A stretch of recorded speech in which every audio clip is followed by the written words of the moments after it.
Namaste everyone and welcome to Sri Swaminarayan Physiotherapy College tutorial channel. Here we are eager to introduce you some basic meditation techniques for coping with corona as well as helping in our role on breaths, mind, emotion, body as well as strengthening our respiratory muscles to live a blissful life.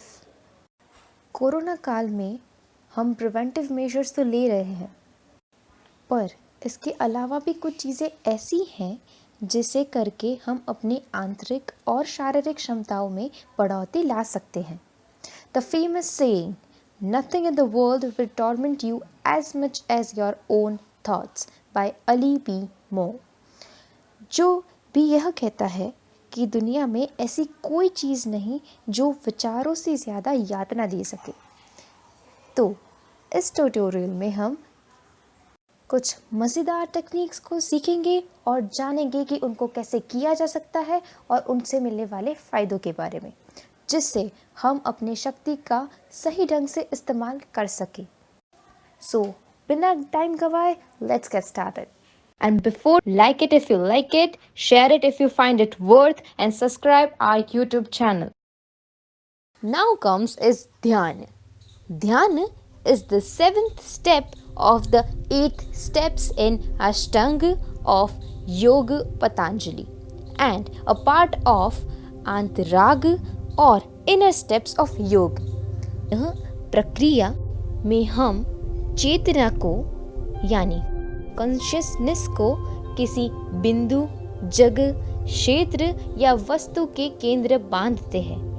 यह कार्य करते वक्त योगी मन की उच्च अवस्था में पहुंचता है जहां उसे बुद्धि या इंटेलेक्ट उपलब्ध होती है साधना के रूप में लौकिक दुनिया के लिए। तो आइए अब जाने कि ध्यान करने से हमारे शरीर को कौन से लाभ मिलते हैं।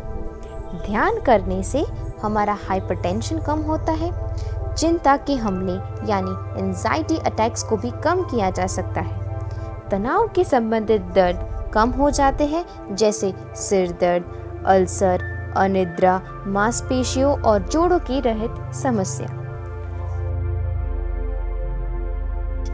Omkar ancient Indian philosophical text Bhagavad Gita में कहा गया है कि ओम शब्द ब्रह्मा, जिसका शक्ति का स्तोत्र है, जो पूरे विश्व को संचार करता है, उसको दर्शाता है। सरल भाषा में कहे तो ओम रिप्रेजेंट्स गॉड। ओम शब्द मंत्र का आधार है। पतंजलि ने साइंस ऑफ योगा की रचना 2400 साल पहले की थी, जिसमें योग सूत्र के रूप में डालकर ओम को सूत्रज में एक्सप्लेन किया गया है। अब जानते हैं ओमकार के फायदे। ओमकार हमारे इमोशंस को कंट्रोल करने में मदद करता है, कंसंट्रेशन, मेमोरी, अंडरस्टैंडिंग कैपेसिटी को बढ़ाता है, फिजिकली, मेंटली, इमोशनली रिलैक्स करता है, आपके आसपास वातावरण को भी रिचार्ज करता है।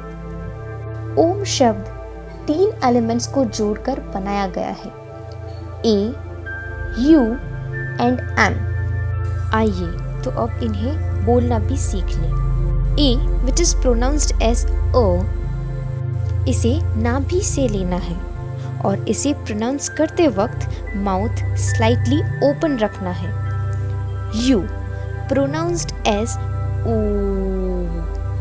जिसे हमें चेस्ट मूवमेंट से लेना है और इसे प्रोनाउंस करते वक्त हमारा मुंह स्लाइटली ओपन रहेगा और बीक के शेप में ढालना है। और ध्यान रखें कि आपकी टंग पीछे लोअर टिथ को टच करे। आखिर में आता है एम, जिसे हम प्रोनाउंस्ड करते हैं इस शब्द को हमें अपने ब्रेन से फील करना है।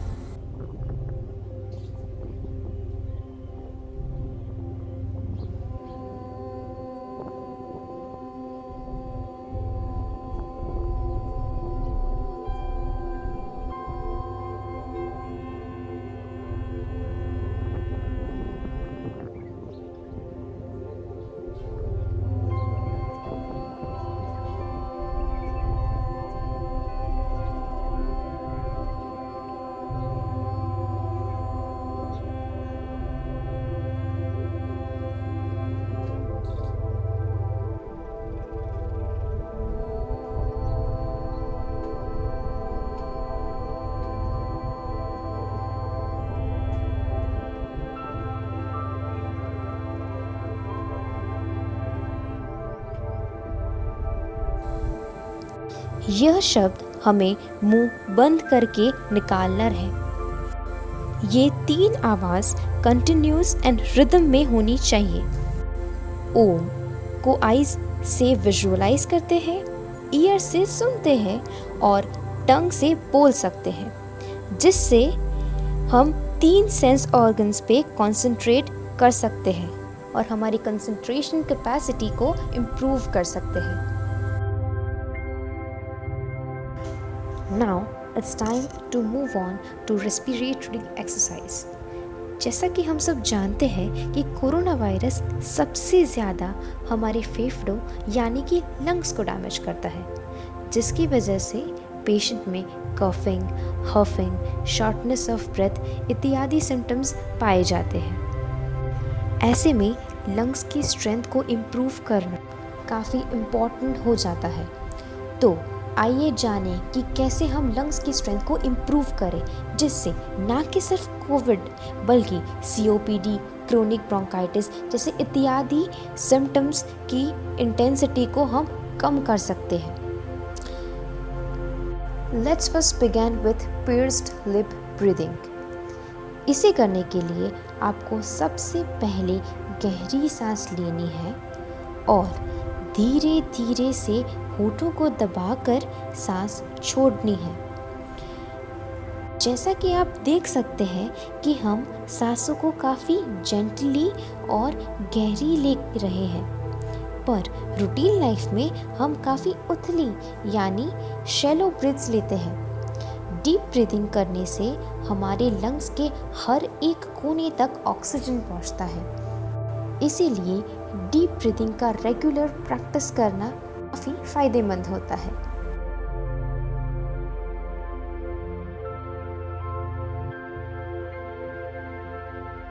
Now the next come is movement with pursed lip breathing.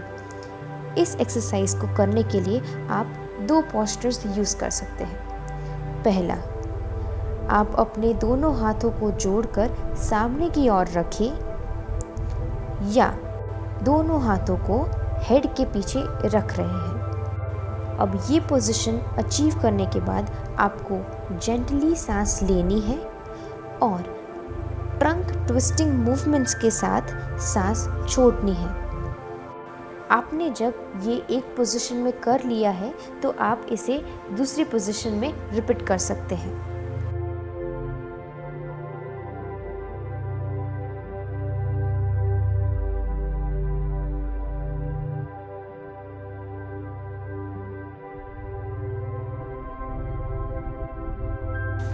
अनुलोम विलोम। अनुलोम विलोम, जिसे हम ऑल्टरनेट ब्रीदिंग टेक्निक के नाम से भी जानते हैं, इसे रेस्पिरेटरी कंडीशंस के लिए उत्तम माना गया है। Harvard medical school published blog by doctor John sharp also claimed yoga, meditation and pranayam for coping with coronavirus anxiety. अनुलोम विलोम को हम सुबह के टाइम पे प्रैक्टिस कर सकते हैं अच्छी तरीके से। अनुलोम विलोम के फ़ायदे जानते हैं। अनुलोम विलोम से तनाव घटा जा सकता है। उसे रेस्पिरेटरी कंडीशंस के लिए तो उत्तम माना गया है। प्राणायाम से नर्वस सिस्टम को बैलेंस और रिलैक्स किया जा सकता है। स्ट्रेस, एंजाइटी और डिप्रेशन को भी घटाया जा सकता है। शरीर के विषैले पदार्थ को भी निकाला जा सकता है।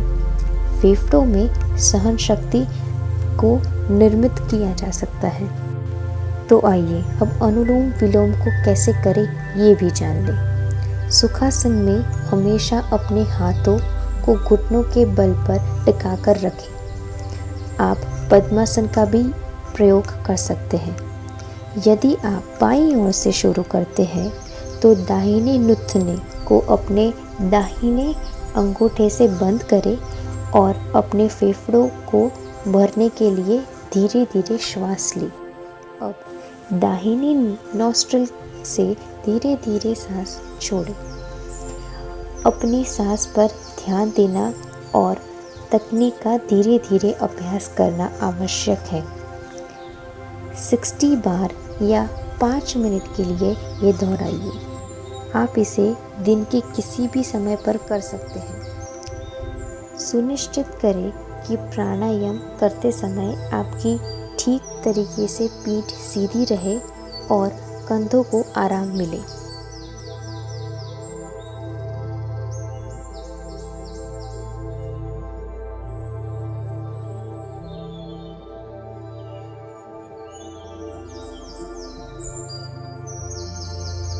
The last comes is abdominal muscle exercise, or you can say it as a belly exercise. Okay, now इस एक्सरसाइज में हम अपनी पीठ यानी एब्डोमिनल मसल्स को ट्रेन करते हैं।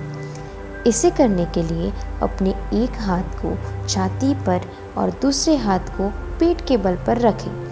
सांस लेते हुए पेट बाहर आता है और सांस छोड़ते वक्त पेट अंदर आता है।